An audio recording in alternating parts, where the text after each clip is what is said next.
Abra sua Bíblia, por favor. Apocalipse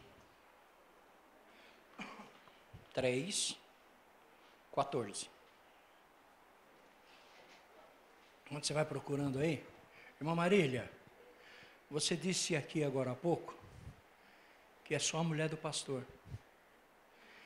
Deixa eu lhe dizer uma coisa. Lamentavelmente, a mulher do pastor é a mulher sem nome. A irmã nunca vai ser a irmã Marília na igreja, vai ser a mulher do pastor. Tem um livro que eu recomendo que a irmã leia, chama-se A Mulher Sem Nome. Depois vê com a Sandra, minha esposa, o nome da autora do livro, leia, vai ser muito bom, tenho certeza disso. Amém?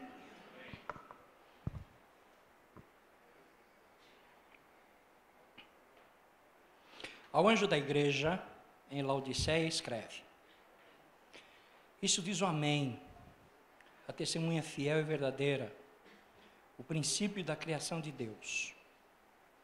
Conheço as tuas obras, que nem és frio, nem quente. Quem dera foras frio ou quente. Assim, porque és morno e não és quente nem frio, vomitar-te-ei da minha boca.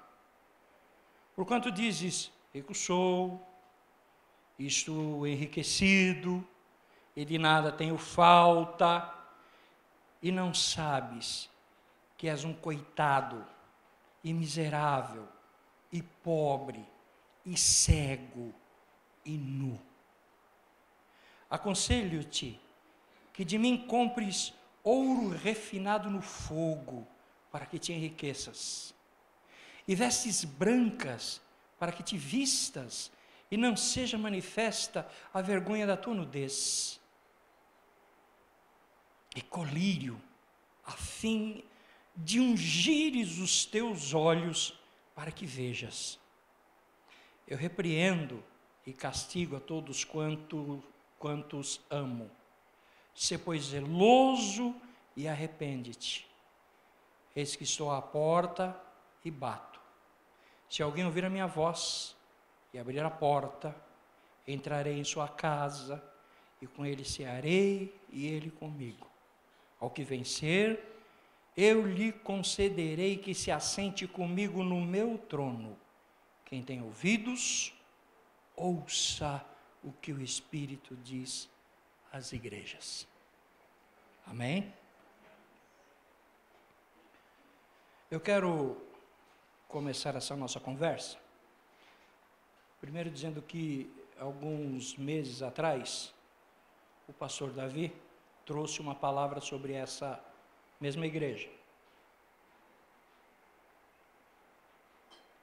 E, com a devida permissão do pastor, eu gostaria de retomar a partir de onde ele parou.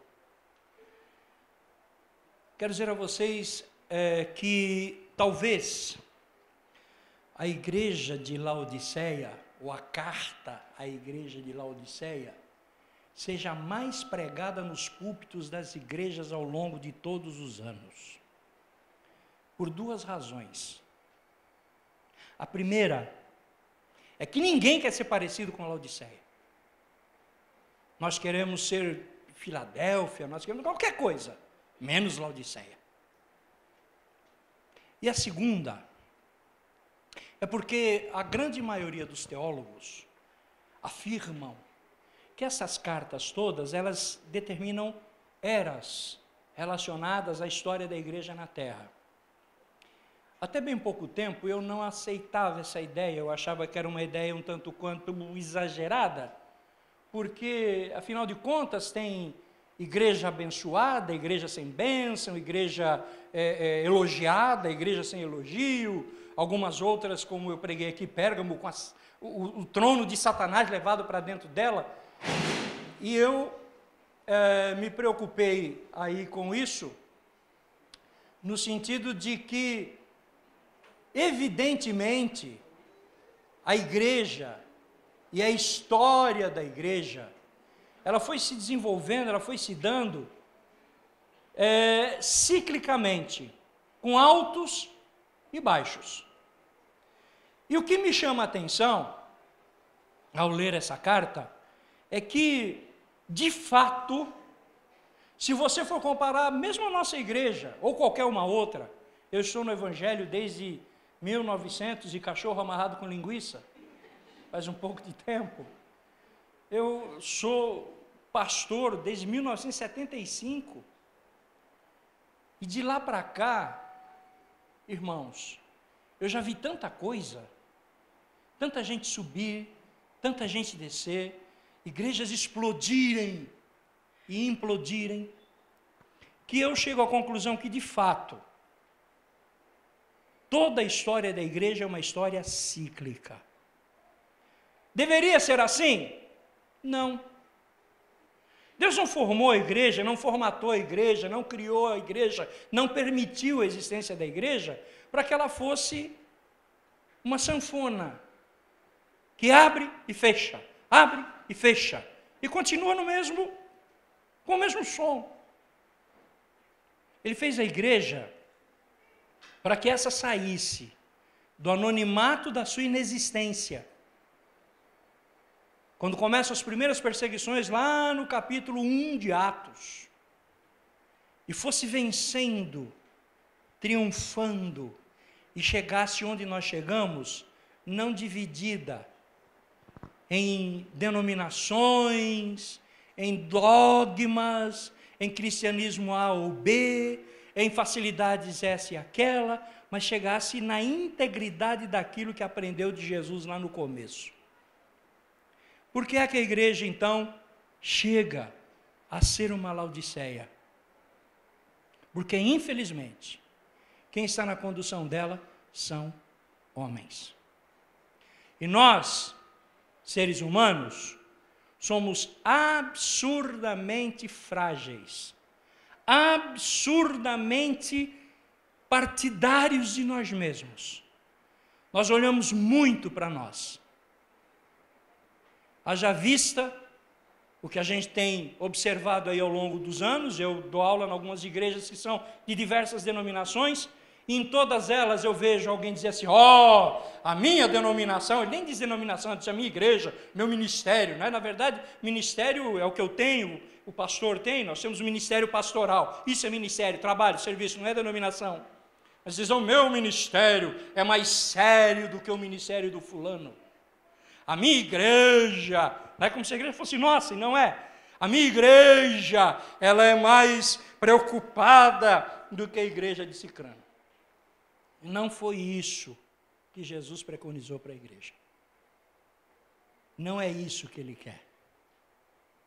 E a igreja de Laodiceia me coloca aqui algumas situações. Eu preparei aqui um roteiro, mas ao invés de eu fazer a conclusão lá na frente, eu já vou começar por ela. Eu vou quebrar, pastor, as regras da homilética. Embora eu seja professor de homilética, vou fazer isso, porque eu acho que essa igreja tem muita coisa a nos ensinar, a nos chamar a atenção, partindo do que de onde o pastor parou na sua prédica de alguns meses atrás. Primeiro ponto: historicamente a igreja de Laodiceia está na cidade de Laodiceia, que é uma cidade no vale do rio Lico, e ela faz parte de 3 cidades, o pastor já falou sobre isso: Colossos, conhecida por suas fontes de água fria; Herápolis, ela é conhecida por suas fontes de águas termais quentes; e Laodiceia, que está no meio do caminho, que é conhecida como uma cidade que está colocada no vale do rio, onde a água que passa não é nem fria nem quente, é morna. Eu não sei se você sabe, mas se você puser água morna na boca para matar a sede, você vai regurgitar. É fatal. A palavra aqui usa o vocábulo vomitar. Eu estou querendo ser um pouco menos agressivo. Regurgitar, que é a mesma coisa. E Laodiceia, a cidade, está colocada nesse meio, e isso vai servir como mote de Jesus para falar com a igreja que está lá, instalada na cidade. Porque o que ele vê lá, em princípio, é que A igreja reflete exatamente o meio onde ela está instalada. E aqui a gente já tem que parar. Dê uma olhada, querido irmão, querida irmã, em como andam as falas dos cientistas, dos políticos, dos sociólogos, dos psicólogos, dos humanistas, acerca do nosso país. Quem conhece um pouco fora do Brasil, sabe que lá fora, o nosso país é tido como um país desordeiro. Me desculpem, onde as mulheres são fáceis, todas elas se prostituem com uma facilidade assim, onde nós só pensamos em carnaval, praia e futebol. A grande maioria das pessoas lá fora pensam isso, porque é o que nós passamos. Trazemos isso para a igreja. Qual é o perfil que você vê na grande maioria das igrejas do século 21? Uma igreja fútil, preocupada com o l'argent, o status, a proeminência, onde ser gospel é chique, bem. Lembram do ditado lá? É chique, bem. Eu sou crente. Oh! São dois polos, não é? Ou você é crente ladrão, ou você é crente carola. Oh! E a igreja, nesse contexto todo, acaba se envolvendo nos mesmos critérios que o país está envolvido. Hoje, note que eu disse que a igreja de Laodiceia está inserida no meio onde ela vive. Hoje, a grande maioria dos nossos pastores tem medo de levantar a voz contra o homossexualismo, por exemplo. Oh, isso dá cadeia. Que coisa, não? Mas é pecado. É coisa do diabo. Irmãos, o diabo está trabalhando tanto nessa área que as famílias estão se diluindo. Eu estava dando aula terça-feira sobre administração eclesiástica e nós falávamos que lá no Código Civil brasileiro não tem a figura do casamento homossexual. O que tem é a figura da união estável, mediante contrato. Mas os nossos pastores, e graças a Deus o pastor Davi está imune a isso, fecham os olhos e dizem assim, não, é assim mesmo. E o diabo tem entrado nas igrejas e desestruturado, desestabilizado as famílias. Só isso. Nós nos tornamos coniventes, porque nós estamos inseridos nesse contexto. No Brasil vale a lei de Gerson. E nós crentes gostamos de levar vantagem também. Eu conheço pastores que ficam extremamente felizes quando eles conseguem tirar um membro da outra igreja e trazer para a igreja dele. E diz assim, graças a Deus, a minha igreja está crescendo. Está nada, está inchando. Porque nós trabalhamos não para a igreja, pessoa jurídica, organização. Nós trabalhamos para a igreja organismo, reino de Deus. E sabe quando é que eu vejo a igreja crescer? Quando eu vejo que vi aqui domingo passado, esse batistério sendo usado, aí a igreja está crescendo. É aí que ela cresce. Mas é o contexto onde vivemos. E a igreja de Laodiceia, ela transpira isso. Ela transpira isso. Uma cidade progressista, fabricante dos melhores tecidos, o melhor colírio está lá. Eu precisaria ir para lá, né? Tentar cuidar do meu aqui. Os maiores e melhores fabricantes estão lá. Os bancos, o dinheiro, a grana, corre lá. É lá que a coisa acontece. As pessoas vão lá para negociar, os bancos estão lá. E nós, igreja do século 21, na mesma linha. Nós estamos inseridos nesse contexto. O mesmo contexto do nosso país. Se preocupa em levar vantagem, as lava-jato estão aí para dizer isso, os nossos governantes são déspotas, os nossos políticos são pessoas que não merecem, na sua grande maioria, com raras e honrosas exceções, não merecem a nossa confiança. Os nossos professores, e o Jacob sabe disso tão bem quanto eu, e a irmã que estava aqui também sabe disso. No Estado hoje o professor vai dar aula, finge que ensina, e o aluno finge que aprende. E está tudo certo.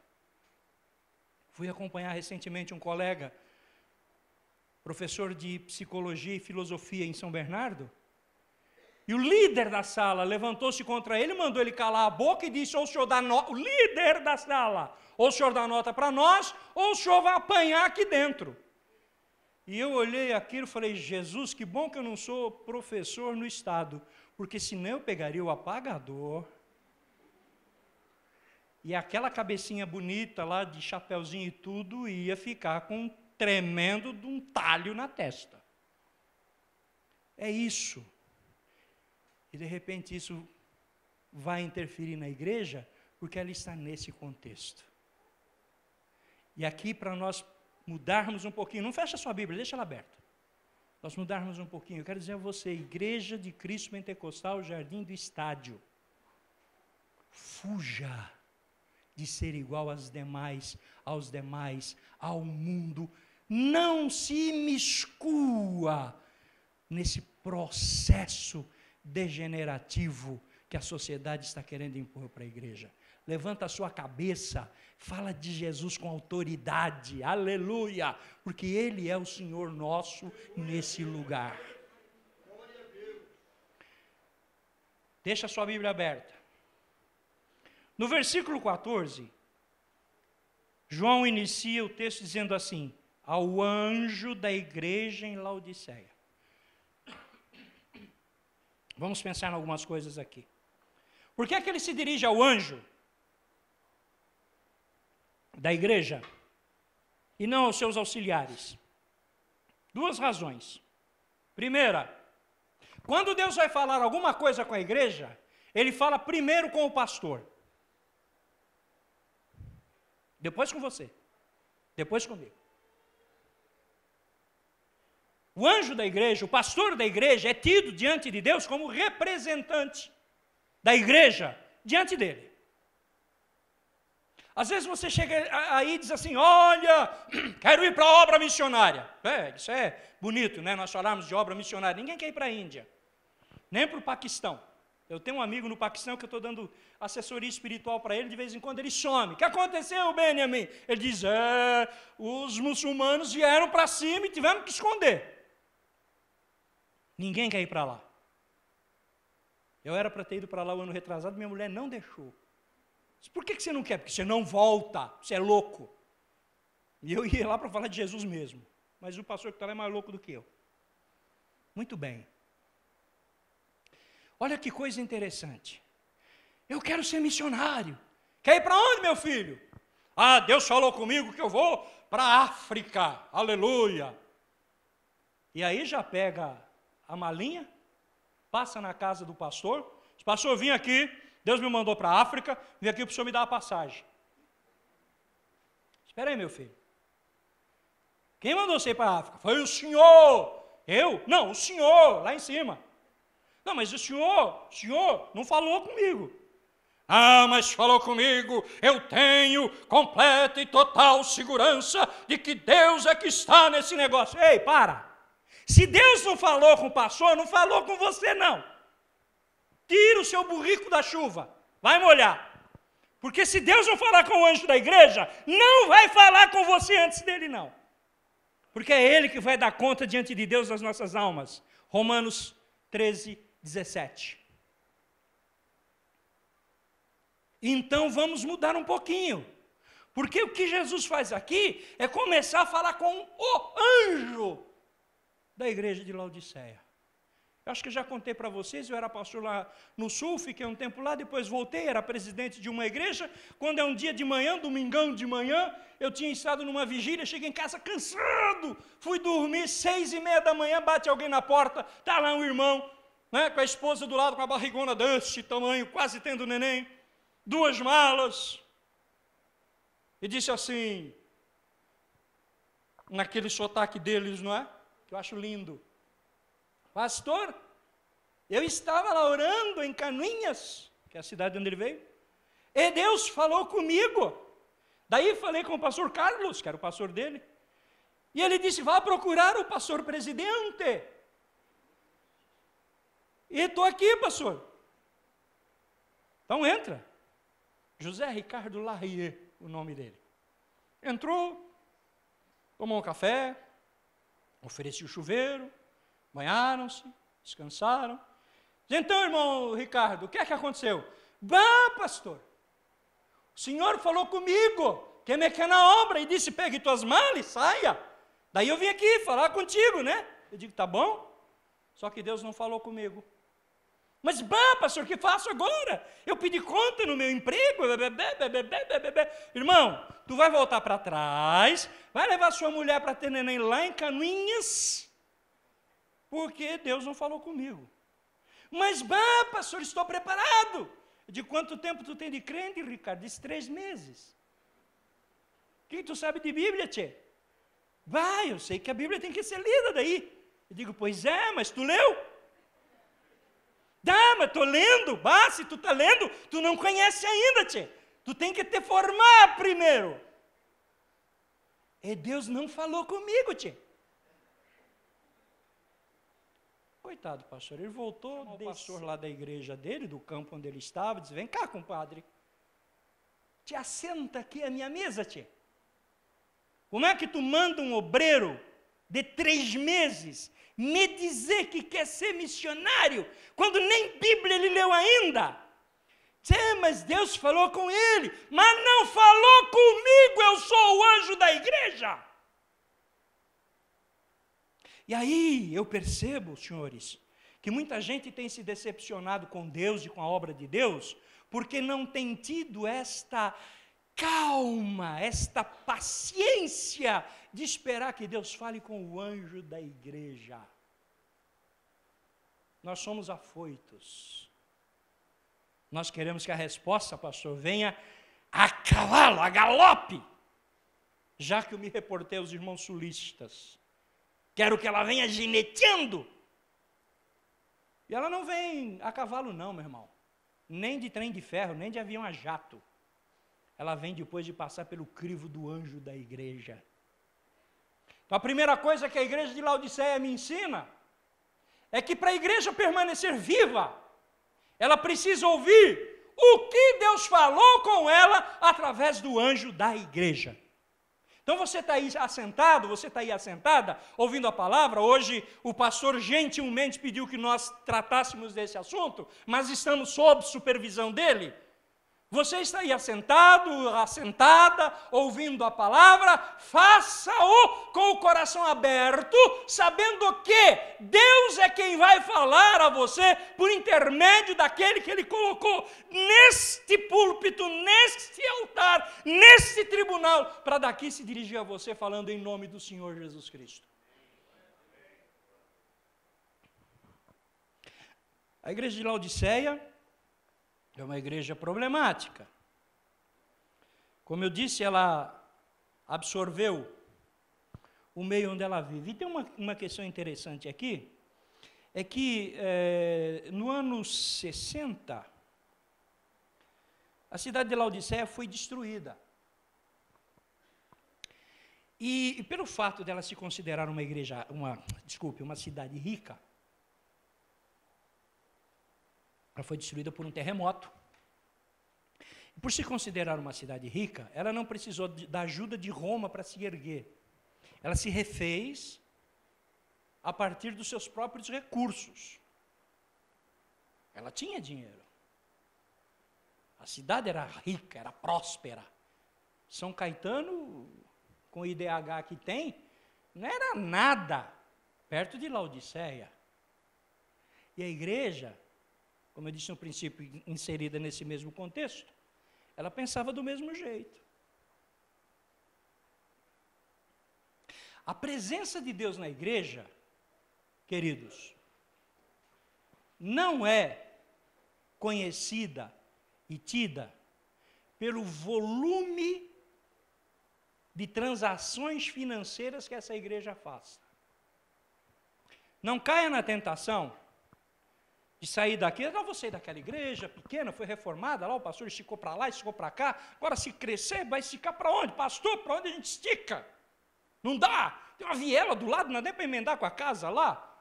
Não, faz uma ponte.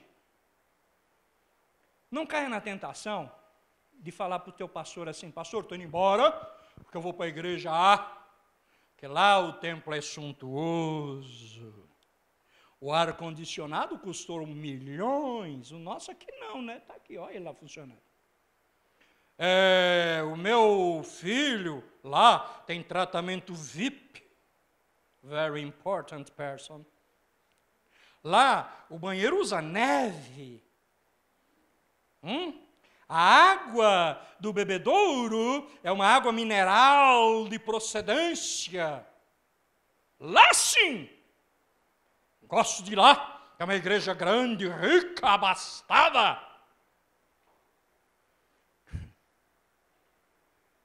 E aí eu te faço uma pergunta. Se o Senhor Deus, o Eterno, o grande El Shaddai, passar a sua peneira lá, quantos vão estar por ali, aptos a não ficarem na peneira de Deus? 2012 eu fui fazer o lançamento do meu primeiro livro numa igreja grande, bonita. Aí o pastor me recebeu com toda a pompa e circunstância. Gostoso isso, né? Massageia o ego. E o meu livro chama-se O Futuro Glorioso da Igreja. E trata de escatologia. E eu dei um dia inteiro de palestra só sobre escatologia.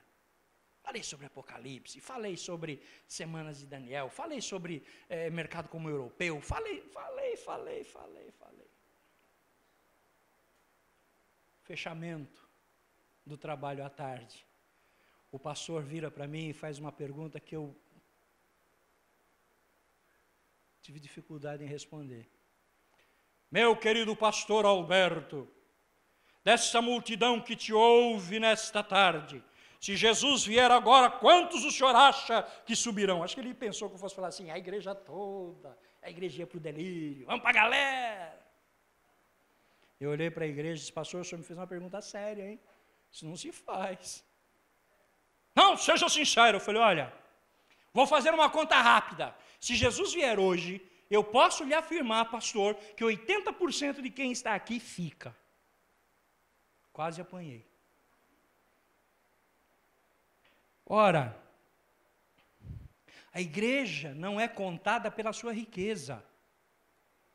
Eu estou feliz nas cadeiras aqui, pastor, são confortáveis. Eu já congreguei numa igreja que tinha um banquinho, sabe aquele banquinho feito, uma tábua aqui, uma tábua aqui, uma tábua aqui, e duas mãos francesas assim segurando, o banco balançava, você falava aleluia, o banco queria cair, muita gente caía, pensava que foi endemoniado, não, caiu no banco. Deus quando olha para você, não olha para o seu bolso, olha para o seu coração. Deus quando vai conversar com você, não pergunta quantos diplomas você tem lá na sua casa, não. Se você é doutor, pré-doutor, pós-doutor, pós-graduado, não pergunta isso não. Ele pergunta como é que está a sua vida com Ele. Ele não quer saber se o seu carro é modelo 1, 2, 3 ou 4, se é o último tipo, se é ar-condicionado, se é automático, se não é automático, nada disso. Se você anda a cavalo, de bicicleta, se a sua bicicleta é importada, ou se é aquela Monarch barra dupla, barra circular, não quer nem saber. Ele pergunta para você, filho meu, como é que está o seu coração comigo? É o que ele quer saber.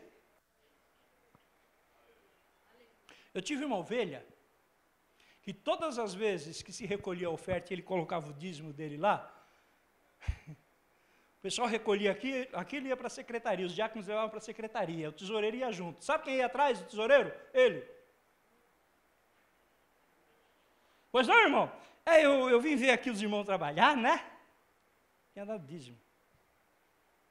E aí aquela pergunta, irmão, mas esse volume de dízimo aí, como é que é feito isso? Estava preocupado em saber onde é que iam colocar o dinheiro que era dele. Ora, se era dele, leva para casa, não traz para a casa de Deus, porque quando entrou aqui, foi para o gasofilaço, já não é mais nosso, é da casa de Deus. E quem vai administrar sabe o que tem que fazer. E não quero nem saber, o importante é que ele seja administrado, o resto é resto. Você está preocupado com riqueza? Está aí as laudiceias aí fora dizendo assim, vem cá, dá seu tudo aqui, viu? Se você não é empresário, amanhã você é empresário. Você está falido hoje, amanhã você está bem. Ele vai lá te dar um curso de administração rápida e diz que foi Deus que deu. Agora você dá tudo aqui, viu? Traz a grana aqui que a gente tem que comprar televisão, tem que fazer um templo maravilhoso, tem que comprar helicóptero, tem que comprar avião. Daqui uns dias estão comprando foguete, querem ir para Marte e o negócio vai andar assim. Dá teu coração para Jesus que é o que Ele quer. É o resto que vai acontecendo na vontade dEle. É Ele que te abençoa. Você viu o que o Paulo falou aqui agora? O presbítero Paulo falou aqui agora? Eu, como bom judeu, Paulo, se eu achar 10 centavinhos, eu pego, põe no bolso e falo, obrigado, Senhor, isso vai ser bom para o meu negócio. E vou embora. É dele. Não é meu. Não é meu. Dá uma olhada aí no seu texto, no versículo 14, que ele fala que ele é testemunha fiel e verdadeira. Viu aí? Não é isso? Está aí? Testemunha? Vamos repetir isso? Testemunha? Por que ele pode dizer que ele é testemunha fiel e verdadeira? Aí. Porque, em primeiro lugar, só quem tem a grande verdade de Deus é Jesus. Eu amo pregação expositiva por isso. Porque à medida que eu vou estudando, eu vou vendo coisas interessantes que vão me fazendo pensar. Ora, mas eu não digo que sou testemunha de Jesus? Espera aí. De Jesus, mas a testemunha verdadeira de Deus é Ele. Eu conversando com um menino sábado passado, na outra escola que eu dou aula lá, ele disse assim, pastor, eu conheço Deus. Falei, e é? É, conheço mesmo. Que bom. Onde é que você encontrou ele? Foi na Senador Flacker, na Oliveira Lima. Ele estava fazendo o que lá? Estava comprando alguma coisa lá, passou no ponto frio para pagar uma prestação, como é que é o negócio? Não brinca com coisa séria, eu conheço Deus. Olha, teve um camarada na Bíblia chamado Jó, que só foi conhecer Deus depois que passou a andar com Ele. E disse assim, antes eu conhecia de ouvir falar, agora eu conheço de andar contigo. E tem uma coisa séria aqui para você saber, meu irmão. Eu posso andar com você a vida inteira, e você ser um tremendo de um picareta, ou eu ser um tremendo de um picareta, e nós não nos conhecermos como grandes picaretas. Porque tem uma coisa interessante, Deus é transparente. Ele é o que é, nós não. Tem algo em nós, que está tratado pelo apóstolo Paulo lá no livro na Epístola aos Gálatas, que é emulação. Nas obras da carne, emulação. Você sabe o que é emulação? Não é ser mula, não. É um caso meio de mula mesmo, mas não é. Não é ser uma mula. É ser um sujeito dissimulado. Que eu posso dizer para você aqui que eu tenho vida com Deus, e você vai lá na minha casa e vê que eu não tenho. Saio de manhã para trabalhar, dou um tapa na mulher, um beijo no cachorro e vou embora.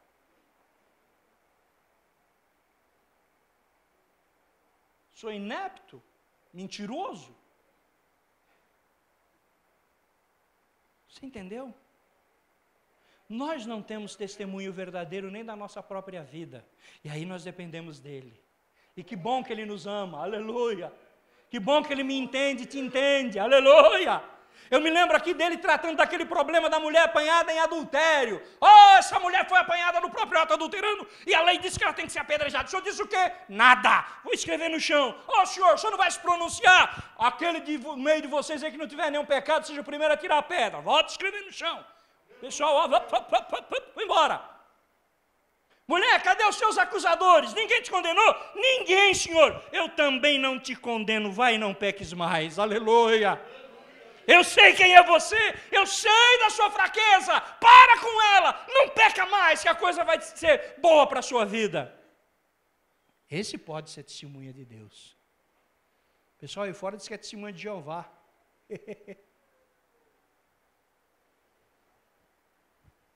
Para começar, estou tomando o nome do Senhor em vão.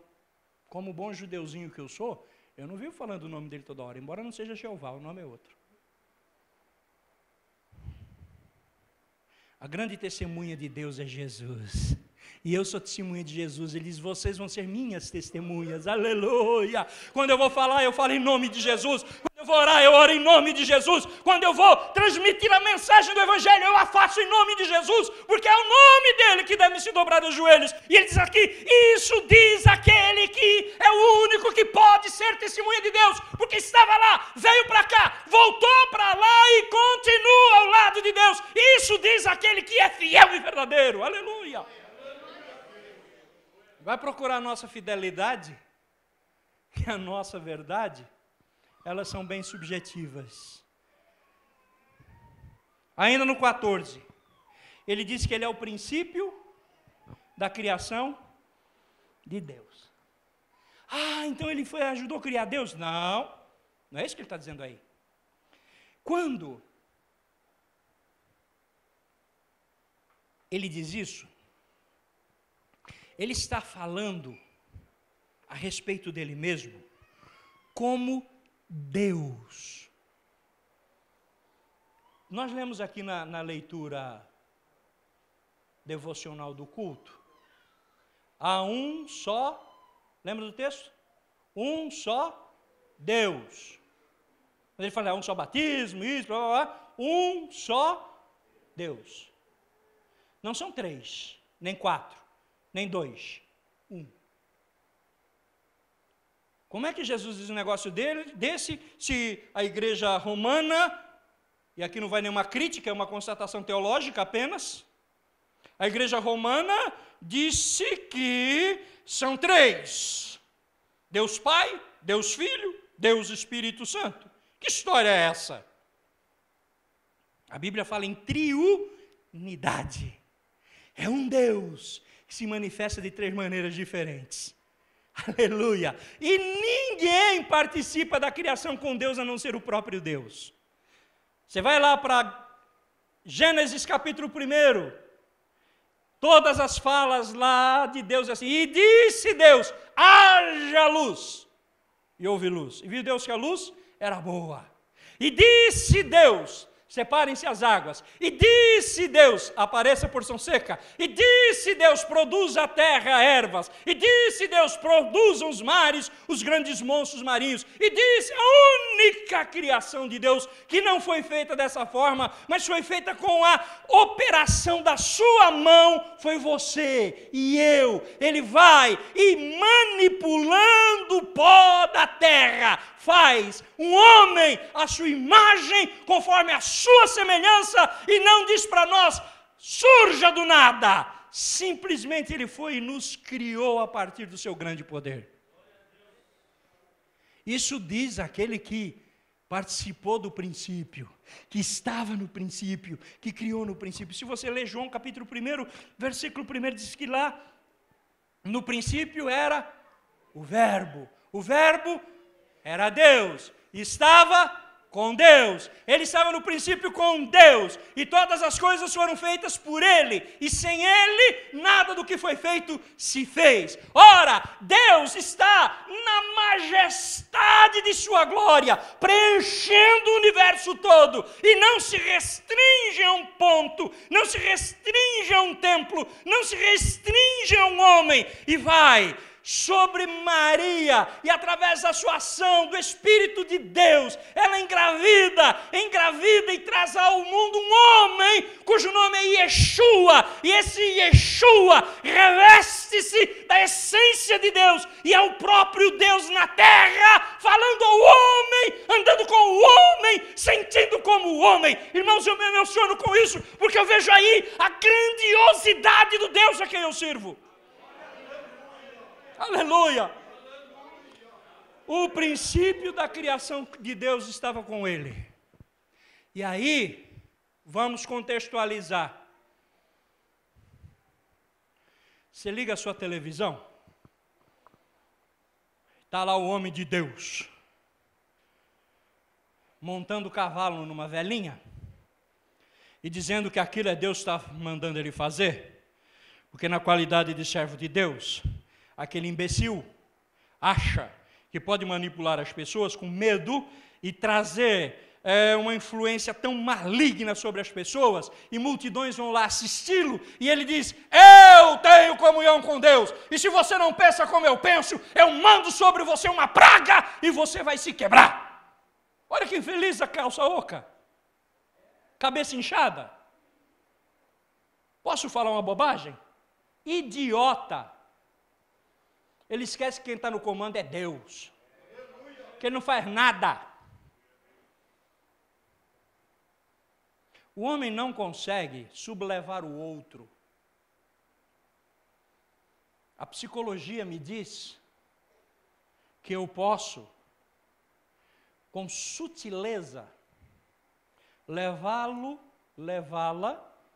a fazer algumas coisas para as quais eu direciono o seu pensamento. Posso até, através da hipnose, fazer com que você volte, bem entre aspas, a momentos da sua vida lá atrás, que trouxeram algum problema que você está sofrendo as consequências hoje. Mas de maneira nenhuma, em hipótese alguma, eu posso interferir na criação de Deus quando Ele se dirige a você. As pessoas estão aí fora, na televisão, nos púlpitos, nas praças, nas tribunas, manipulando as multidões. Igreja de Cristo Pentecostal do Jardim do Estádio, não se deixe manipular, nem por música, nem pelo batido do surdo da bateria, nem pelo suave tocar do teclado, nem pela doce harmonia vinda dos violinos, nem pela palavra doce, melada, dos homens que querem fazer você pular, dançar, se espremer, se revelar, se emocionar. Deus, quando opera na emoção do homem, é para fazer ele voltar para os seus princípios. Se Deus fizer você chorar, se Deus fizer você rir, Ele vai fazê-lo porque Ele quer que você, colocando a mão na sua consciência, entenda quais são os objetivos que Ele tem a seu respeito. E eu quero dizer para você, igreja, Deus tem grandes obras a fazer conosco, e Ele vai fazer do jeito dEle. E se alguém quiser vir aqui manipular a igreja, não vai conseguir nada, porque só quem consegue mover o coração dos servos de Deus é o Espírito Santo de Deus. Vamos adiante aqui, porque o tempo passa, como já diria Fiore Gigliotti. No versículo 15, conheço o quê? As suas obras.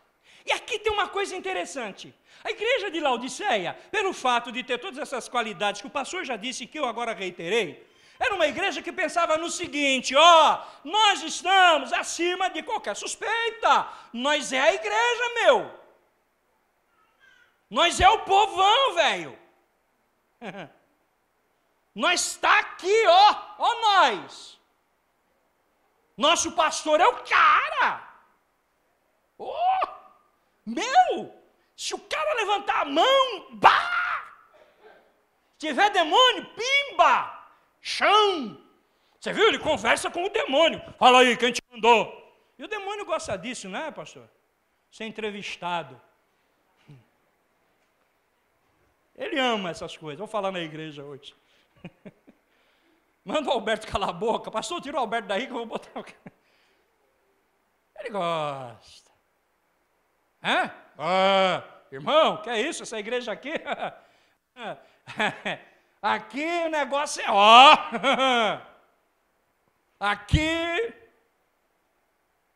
A igreja esquecia que quando, e desculpem o que eu vou falar, ela estava sentada no vaso sanitário lá da casa dela, Deus a estava vendo lá. Eu tive um pastor, no episódio que eu tinha lá uma equipe de pastores que cuidavam de igrejas sob nossa responsabilidade, que um dia ele disse o seguinte na igreja: irmão, você toma cuidado com a sua mulher, rapidinho, tá? Que Deus está vendo. Vai que você está lá com a sua mulher no bem bom, e Jesus vem, você fica. Eu tinha vontade de fazer sopa da Bíblia e dá para ele tomar, página a página. Irmão, se era uma massa, eu preguei um dia desse aqui, um tempo desse aqui, Salmo 139, se era uma massa informe no ventre de sua mãe, Deus já sabia que você estava lá. E o salmista vai longe dizendo assim, todas as coisas, né, já estavam escritas lá, eu era uma massa informe no ventre da minha mãe, todas essas coisas já estavam escritas, já estava tudo certinho, ele já sabia. O salmista diz que ele conhece o meu deitar e o meu levantar. A Bíblia diz que ele conhece o que está em trevas, e com ele mora a luz. A Bíblia diz que não há nada encoberto diante dos olhos de Deus que ele não conheça. Eu me recordo quando eu era jovem, embora não pareça, já fui, faz tempo, mas me deram um folhetinho uma vez, que falava sobre o iminente arrebatamento da igreja, e era um livretinho, uma historinha em quadrinhos. Naquela época eu estava fazendo um curso de desenho, achava aquilo maravilhoso, mas teve um quadrinho que me chamou a atenção. Falando sobre o juízo de Deus sobre os jovens, mostra lá o quadrinho, um jovenzinho de olho na fresta da porta do banheiro, onde a irmãzinha está lá dentro. E aí, a indicação da figura diz assim, cuidado onde você põe seus olhos, porque os olhos de Deus estão vendo você. Eu conheço as suas obras. Você está dizendo que você é rico, você está dizendo que você tem o melhor colírio, você está dizendo que você tem a roupa melhor, que a tua fábrica de tecidos é melhor, que os bancos estão aí, que passa um rio lá com água morna, está tudo certo. Ei, eu sei as suas obras, você nem é quente, você nem é frio, e tem mais, eu vou vomitar você da minha boca. Uma questão aqui, para a igreja de Laodiceia não há nenhum pecado apresentado, nenhuma denúncia de pecado. Não é nem uma prostituição, nem um adultério, nada. Não se apresentam pecados, mas se apresenta essa autossuficiência que a igreja diz ter, e que faz com que ela se coloque acima dos demais. Eu sei as suas obras, eu sei onde você anda, eu sei o que você faz, eu sei que você está aí achando que você pode ter uma água boa, mas eu sei, está no versículo 15, que nem és frio, nem quente. Quem dera fosses frio ou quente. Querido, água fria mata a sede. Inclusive do pregador quando ele fala muito. Água quente, água termal, é boa para a saúde. Água morna não serve para nada. Serve. Você consegue fazer café com água morna? Pode, dá? O máximo que a gente faz é derreter chocolate. né, temperar show. Mas é um morno não muito morno, né? É mais para quente do que morno. Água morna não tem... Você põe na boca, te dá ânsia de vômito. Olha como Jesus está enxergando a igreja de Laodiceia. Uma igreja sem gosto. Rica, famosa, poderosa, mas sem gosto. Ter gosto na presença de Deus é eu ter certeza, eu saber exatamente o que é que eu preciso ter para agradar o Senhor. Quais são as minhas atitudes? Como é que essas minhas atitudes vão ser mostradas, vão ser desenvolvidas? Como é que eu vou me comportar diante dEle?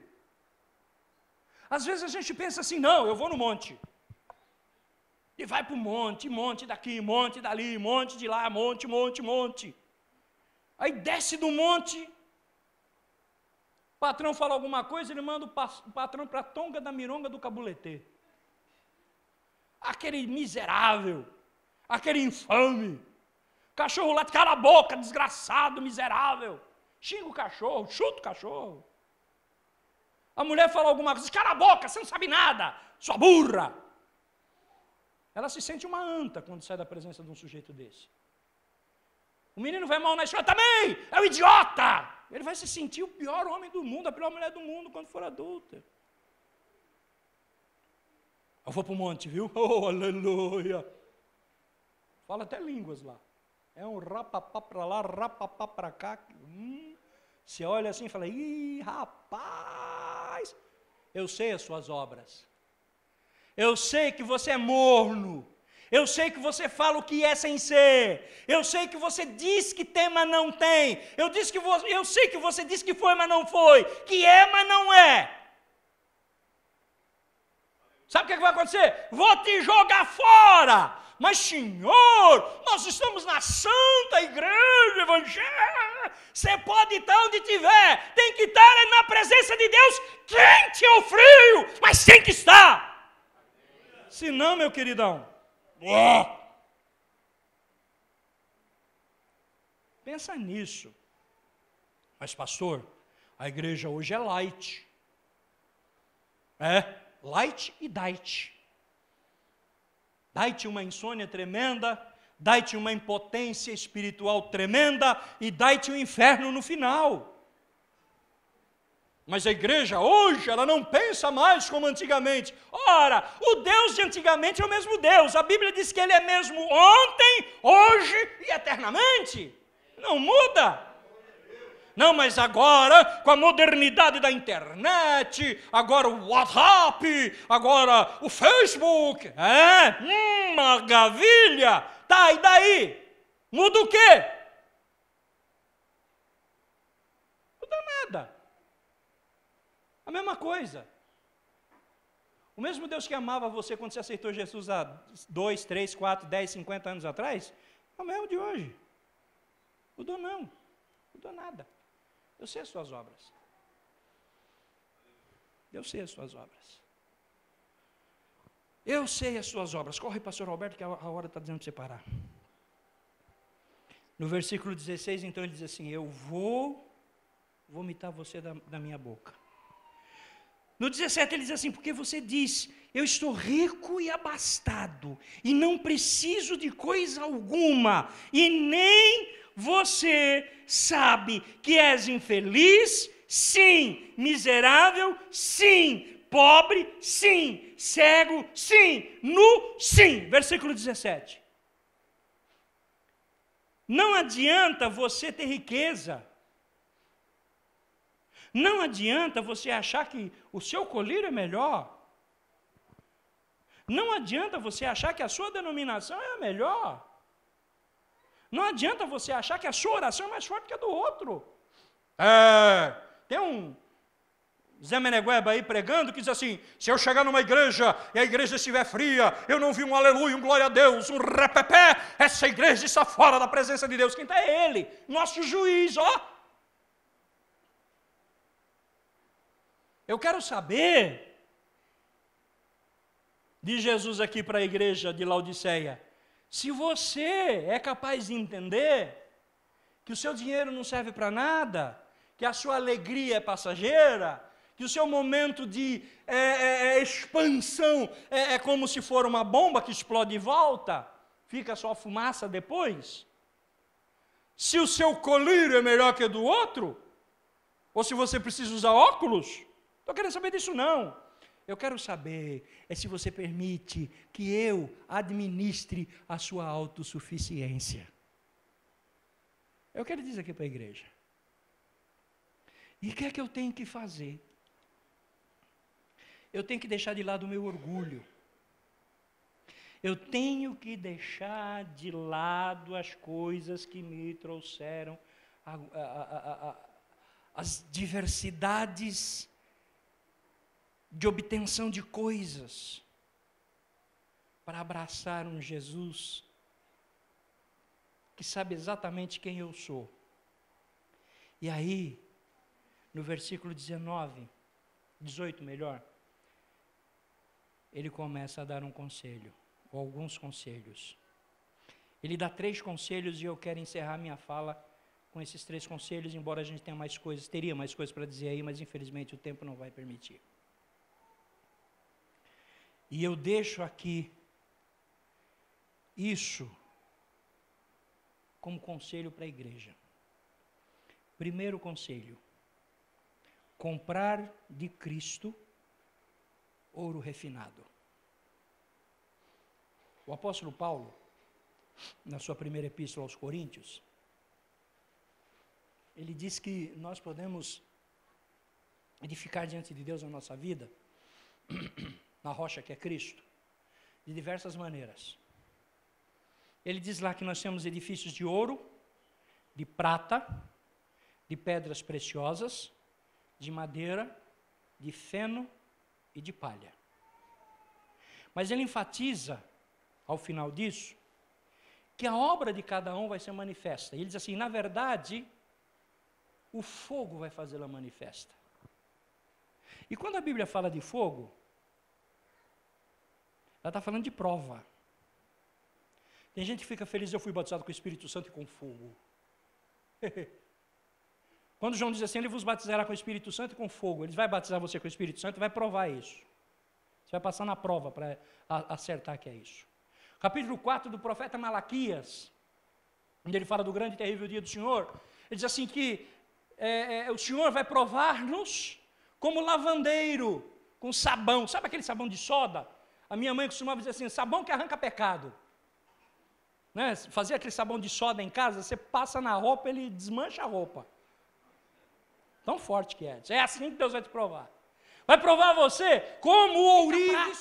Você já viu como é que o ourives purifica a prata? Ele coloca num cadinho. Cadinho é aquela peça, aquela panelinha, onde ele coloca lá dentro a prata e mete fogo embaixo.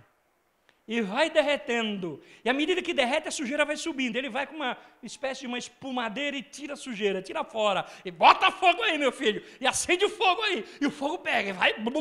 E vai, subiu mais sujeira e tira a sujeira. Bota fogo aí, meu filho. Põe fogo. E vai botando fogo. E a gente diz assim, Deus, chega de tanta luta. Deixa ele te provar pelo fogo. Porque no final você vai sair de lá como ouro purificado. Aleluia. Se vier falar para mim, pastor, ora por mim que a luta está grande, eu vou falar, Senhor, põe tua mão sobre o teu filho e aumenta a luta dele. Ô pastor infeliz, não, eu quero que você tenha vitória. Compra ouro de Cristo. Sabe por quê? Porque o ouro dele não é falsificado. O ouro dele não é mistificado. O ouro que você compra de Cristo, não existe que você faça sacrifício de tolo. Eu estava vendo a televisão no dia 12, dia 12 foi o aniversário da minha mulher, e eu comemorei o aniversário dela assistindo televisão e ela dormindo. E eu vi o pessoal lá na cidade de Aparecida, né, aquela multidão subindo lá, nova catedral, não sei o quê, e a câmera focalizou uma senhora muito bem vestida, bonita, subindo as escadas, ajoelhada. Eu olhei aquilo e falei, meu Deus, como esse povo é cego. Eles precisam comprar o ouro puro de Jesus. Aconselho-te que compre de mim ouro refinado. ouro que já passou pela prova, aleluia. Ouro que vai fazer você ficar rico, não rico de coisas materiais. Se a tua empresa quebrou, o sinal da tua empresa quebrar é que você foi um péssimo administrador. Então vá aprender a administrar, não precisa ir lá na igreja do Sal para isso não, aprende aqui mesmo. Aqui mesmo já te falo, administra direito, que a coisa vai no Sebrae te ensina e está tudo certo. Não precisa ir lá na igreja do Sal não, que o Sebrae te ensina, o Sal te ensina. Faz direitinho que você vai crescer, mas o que vai fazer você estar bem diante de Deus e dizer para mim, eu sou um servo de Deus abençoado, sou uma serva de Deus abençoada, não é você dizer para mim que você tinha uma empresa quebrada e hoje você tem 5, se tinha um carro velho que nem o meu, hoje você tem Rolls Royce na tua garagem, não, que vai dizer para mim que você está na presença de Deus, que você tem esse ouro fino, é você chegar brilhante na presença do Senhor, é você levantar a sua voz e o demônio se vencer, é você chegar aqui e trazer a palavra do Senhor e a igreja sair daqui edificada diante da presença de Deus. Segundo conselho, comprar do Senhor vestes brancas. Ah, igreja de Laodiceia está na cidade que fabrica os melhores tecidos. Tá, e daí? E daí? Alguns anos atrás eu estava fazendo uma sociedade com uma pessoa, e graças a Deus não deu certo, porque a pessoa não é de confiança, Deus é bom. Nós íamos exportar roupa íntima feminina para os Estados Unidos. Não, porque lá as mulheres usam tal, aqui não sei o quê, bababá, as mulheres lá que são brasileiras, bababá, conta uma história e tal. E de fato era aquilo mesmo. Só que eu fui ver. Um pedacinho de pano, que não dá para nada, custa o preço de 4 sacos de arroz. Só porque colocaram uma florzinha, uma rendinha, um negocinho ali. É? A igreja de Laodiceia pensava assim, não, o nosso pano aqui é de primeira. A gente aqui usa renda de bilro, lá do Ceará. A renda chega aqui falando troncho. Chega com cheiro de macaxeira. É boa. Vem aqui com farinha de mandioca saindo pelos... Essa é boa. Quanto você pagou? A igreja de Laodiceia pensava isso. Nosso vestido é o melhor. Nossa roupa, nossa gravata, eu tirei a minha, pedi autorização ao pastor, arranquei a minha, não estava aguentando mais. Minha gravata é italiana, meu terno, Giorgio Armani, sapato, eu uso um Raffarillo, um não sei o quê, pelica alemã, blá, blá, blá. Teve um outro pregador aí indecente, que um dia fala no rádio, eu estava na igreja fulana de tal lá em Mauá, e veio um irmão me cumprimentar, dizer que tinha sido boa a palavra, todo cheio de graxa, ele era o dono da maior oficina mecânica de Mauá, e quando ele veio me abraçar eu não permiti, porque já pensou aquele irmão cheio de graxa, vai manchar o meu Giorgio Armani. Falei, que interessante, né? Ele vai ser enterrado com Giorgio Armani e tudo. E tomara que quem vá pegar na alça do caixão dele seja o irmão com a mão suja de graxa. Vai ver o que é bom, mas ele não vai ver que está morto, né? Eu aconselho que você compre roupa minha, porque a roupa que você está comprando aí está deixando você pelado. Que eu estou propondo, Jesus falando lá para Laodiceia, que eu estou propondo com ela, você vai poder cobrir as suas vergonhas, sua nudez, ninguém vai ver você pelado. Sabe o que é estar nu diante da sociedade, irmãos? É nós aqui termos um comportamento, aqui nós somos os crentões, e lá fora nós somos os vilões. Ei, teu vizinho está te vendo, velho. Teu filho, rapaz, irmã, tua filha está te vendo. Eu tive que tratar uma vez o caso de uma irmã que estava levando a filha para ver os menininhos. Vamos lá, filhinha, para você ver coisas lindas. Que gatinho, miau, miau. Quando o marido dela foi abrir os olhos, ela estava vendo os gatões, levando as filhas para ver os gatinhos. Nu. E o mundo está vendo isso.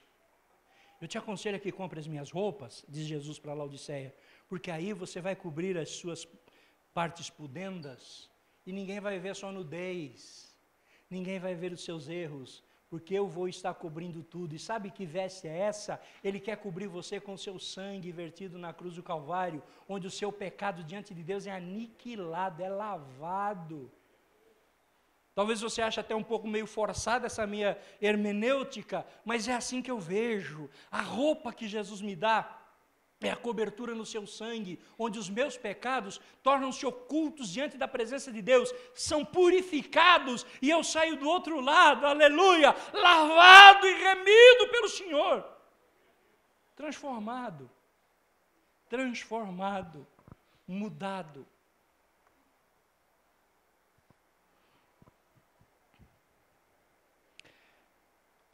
Eu repreendo, disciplino a quem eu amo, porque eu sou zeloso.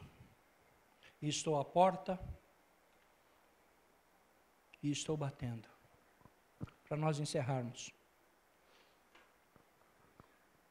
Deixa Jesus mudar sua vida. Fique firme com o Senhor Jesus Cristo. Não saia procurando uma igreja rica, enriqueça a sua. Não se preocupe se os irmãos, entre aspas, estão sendo abençoados materialmente e você não, porque Deus sabe exatamente o que você precisa. Presbítero Paulo, de novo vou lançar a mão do que ele falou aqui há pouco. Deus não dá para você nem mais nem menos. Ele dá o que você precisa. Isso tem sido na minha vida também. Isso tem acontecido na minha vida também.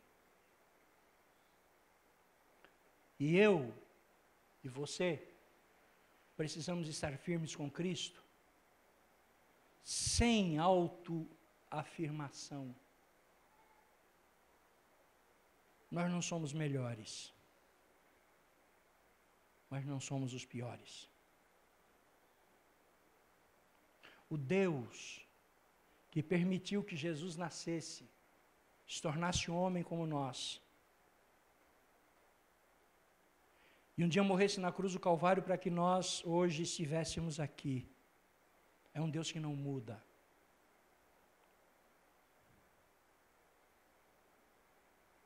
Ele não precisa de internet.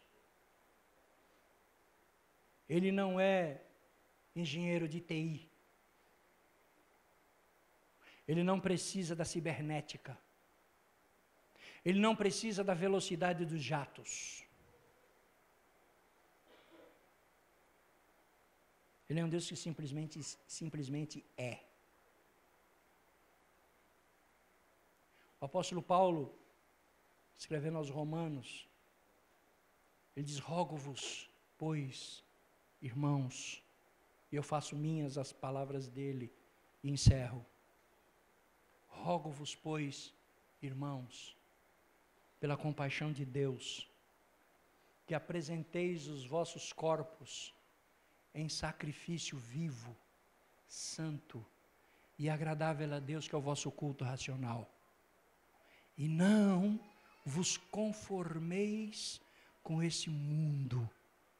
Conformar aqui é tomar a forma de, mas transformai-vos pela renovação do vosso entendimento. Você e eu seremos uma igreja triunfante, pastor, por favor. Você e eu seremos uma igreja triunfante, não laodiceana, se nós permitirmos que isso aconteça na nossa vida. Amém? Amém? Que Deus abençoe a sua vida e a minha, que sejamos todos tocados pelo Senhor.